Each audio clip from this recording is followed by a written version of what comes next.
Bonjour à tous et bienvenue sur la chaîne, j'espère que vous allez bien. On se retrouve aujourd'hui pour une vidéo book haul. Ça fait une éternité que je vous ai pas fait de vidéo book haul sur la chaîne. Je m'étais dit pourquoi pas faire des formats sur Instagram d'IGTV. Le souci c'est que j'ai beaucoup moins de personnes qui me suivent sur IGTV. Du coup je me suis dit finalement que c'était un peu bête. Donc je vais refaire un book haul ici et je vais reprendre certains livres que je vous ai présentés en IGTV mais de nouveau aussi. Donc si vous avez vu l'IGTV, pas de souci, il y aura quand même des nouvelles choses. En tout cas, c'est parti. On commence tout de suite avec les BD parce que j'ai acheté beaucoup de BD. Ces derniers temps, j'avais très envie de lire des BD, je ne sais pas pourquoi, mais voilà, c'était comme ça. Et les premières BD que j'ai achetées, ce sont les Princesses Sarah, donc les tomes 10, 11 et 12 qui me manquaient puisque j'avais tout le reste. Et en fait, j'avais envie d'être à jour. Vous allez voir, j'ai fait pas mal d'achats de BD pour être à jour parce qu'il m'en manquait. Donc, Princesse Sarah, si vous ne connaissez pas l'histoire, c'est l'histoire d'une jeune fille qui, en fait, son père est assez riche. Il est construit des automates et il va laisser sa fille, donc Sarah, dans un pensionnat en Angleterre pour aller faire du business en Inde. Et donc, ça va raconter l'histoire de Sarah dans ce pensionnat-là, avec voilà, ses copines, ses ennemis dans le pensionnat, la maîtresse du pensionnat qui est quand même pas du tout gentille. Et voilà, c'est super intéressant, c'est super bien, c'est une série que j'aime trop. Je vous en ferai très vite une vidéo complète sur la saga pour vous parler de ce coup de cœur.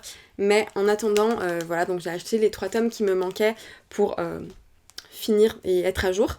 Ce que j'aime bien avec Princesse Sarah, c'est que ça se compose toujours en série de 4 tomes, c'est-à-dire que les 4 premiers tomes vont raconter une histoire, une intrigue, et les 4 tomes suivants, pareil, une intrigue différente, et les 4 tomes suivants, une intrigue différente. Pour le moment, ma partie préférée, ça reste la deuxième intrigue, puisqu'à partir du tome 5, elle devient adulte, et c'est vraiment la partie que je préfère. Tome 5, 6, 7 et 8, c'est pour moi mes préférés pour l'instant. Mais voilà, pour l'instant, j'aime bien également ce qui se passe dans l'intrigue suivante. Je vous en parlerai très vite dans un update lecture que j'ai prévu juste après cette vidéo-là, enfin mercredi prochain, pour vous parler de, entre autres, tous les trucs que je vais vous présenter là, parce qu'il y en a une bonne partie que j'ai lu.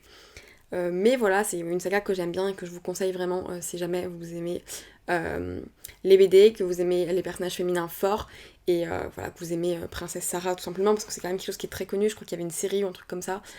Donc bref, voilà. Comme je vous le disais, j'ai complété plusieurs sagas et la deuxième saga que j'ai complétée, c'est La Rose écarlate. Pour ça, j'ai pris les tomes 12, 13, 14, 15 et 16 et maintenant je suis à jour. Wouh.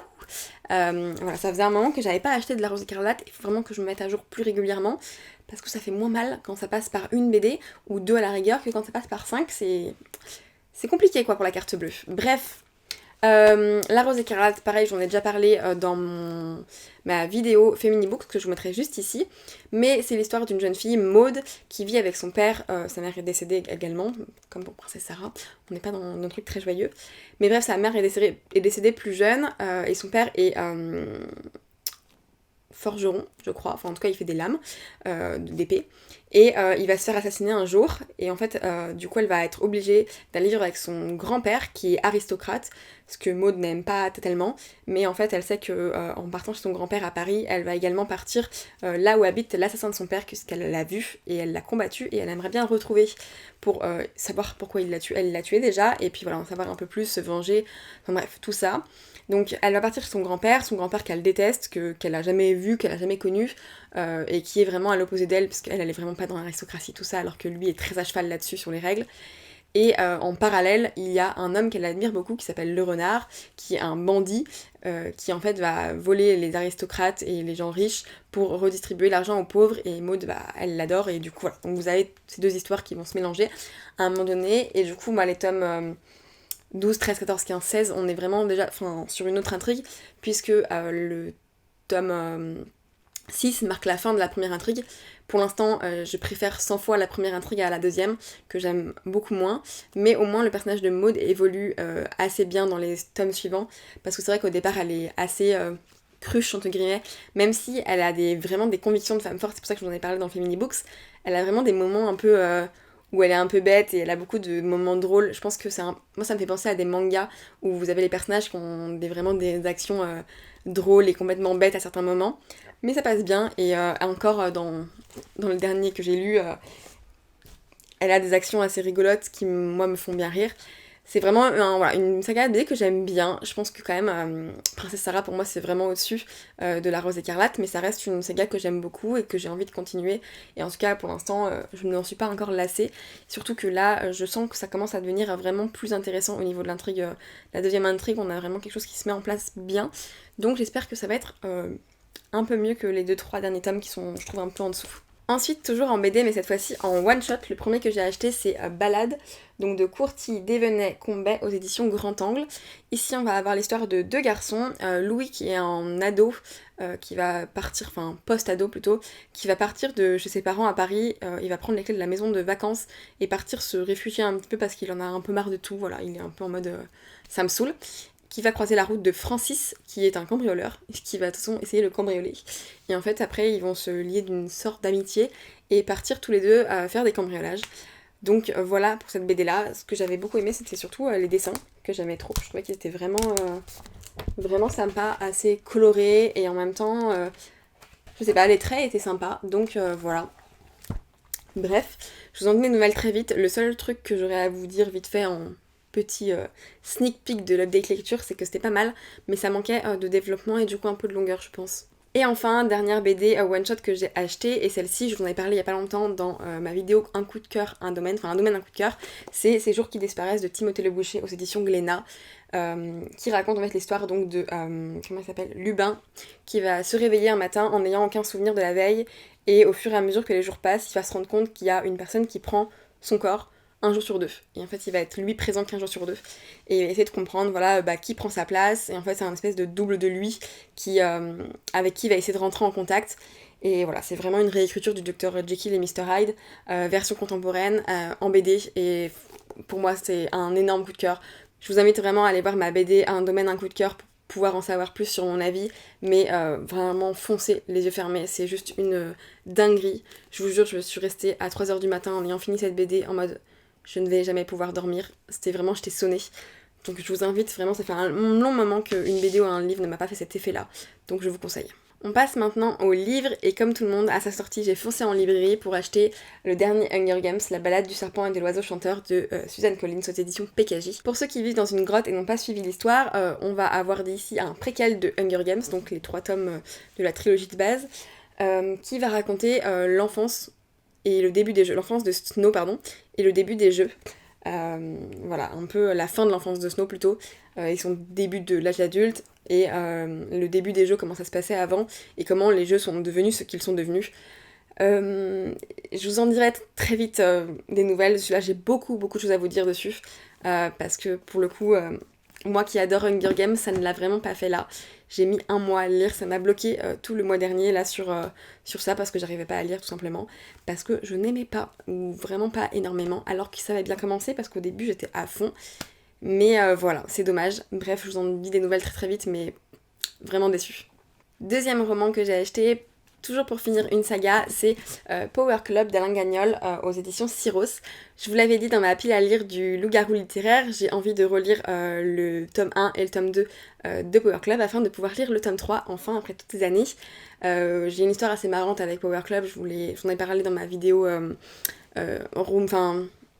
Bookshelf Tour, ça a été mes premiers et seuls services presse que j'ai reçus, le premier et le deuxième tome de Power Club, mais je ne vous en ai jamais parlé parce que j'ai pas pris le temps de le faire au tout départ, et ensuite je me suis dit je vais lire le tome 3 et faire une vidéo sur la saga complète, chose que je n'ai jamais faite, je n'ai jamais pris le temps de le faire, donc il est temps de réparer cette erreur, de lire le tome 3 de Power Club et de vous faire cette vidéo tant attendue sur les 3 tomes de Power Club, parce que c'était vraiment déjà un livre dont on a peu entendu parler, et qui pourtant, enfin voilà, moi j'avais adoré les premiers tomes, donc j'espère que ce tome 3 va être aussi bien.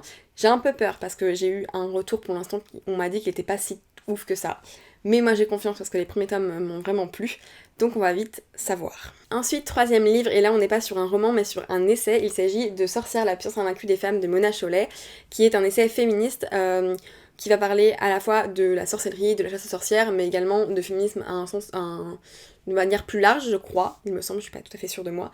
Mais voilà, c'est un livre que j'ai vraiment hâte de lire, puisque déjà je suis profondément féministe, et c'est important pour moi de lire des essais sur ça, et de m'informer et de développer ma façon de penser. En plus, celui-ci, on en a discuté de partout, donc qui était important.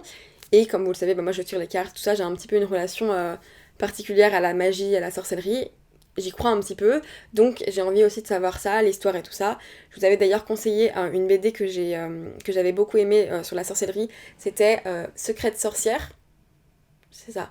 Secret de sorcière, une initiation à notre histoire et à nos savoirs, que j'avais beaucoup aimé. Je vous mettrai ça en barre d'infos si vous voulez savoir.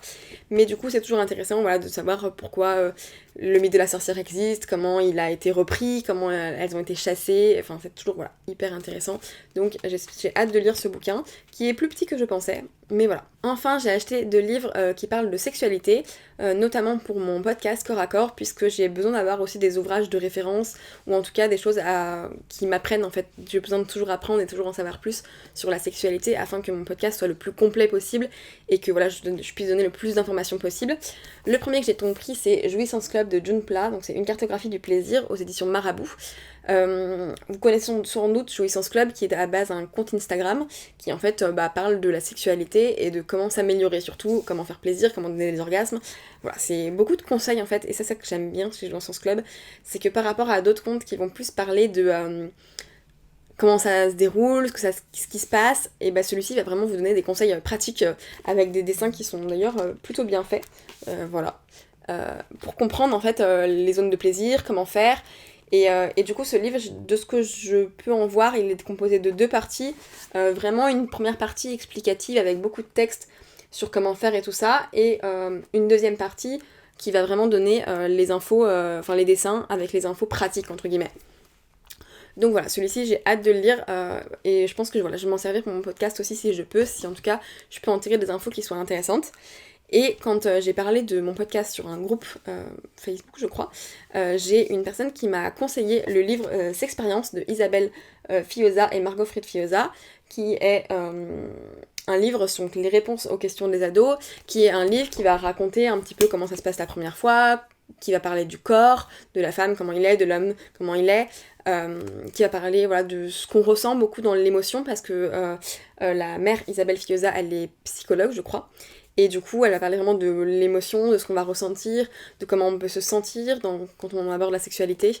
Et du coup, c'est vraiment hyper intéressant. Pour le coup, j'ai lu qu'il y a quelques chapitres pour l'instant, mais j'aime vraiment beaucoup et j'apprends beaucoup de choses alors que je ne suis plus du tout adolescente et que je ne suis pas forcément le public ciblé. Comme quoi, on peut toujours apprendre, même en étant plus vieille.